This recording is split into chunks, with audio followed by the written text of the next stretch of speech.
New জার্সির public ট্রান্সপোর্টে সপ্তাহ জুড়ে যাত্রীরা বিনামূল্যে ভ্রমণ করতে পারবেন এমন সিদ্ধান্ত নিয়েছেন স্টেটের গভর্নর ফিল মার্ফি।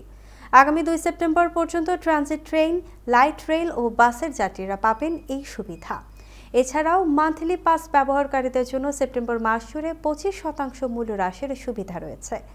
গভর্নরের এমন সিদ্ধান্তকে সাধুবাদ জানিয়েছেন যাত্রীরা।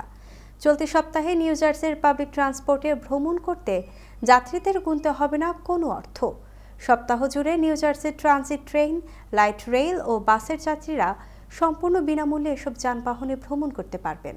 এর আগে বিগত কয়েক মাস নিউ জার্সির পাবলিক ট্রান্সপোর্টের ভাড়া বৃদ্ধি সহ নানা সমস্যার সম্মুখীন হচ্ছিলেন যাত্রীরা।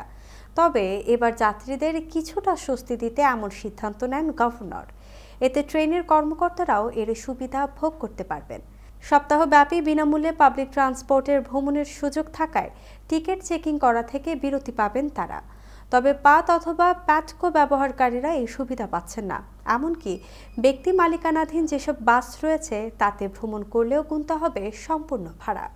এছাড়াও ট্রানজিট স্টেশনগুলোতে গাড়ি পার্কিং করলে তারও মূল্য পরিশোধ করতে হবে।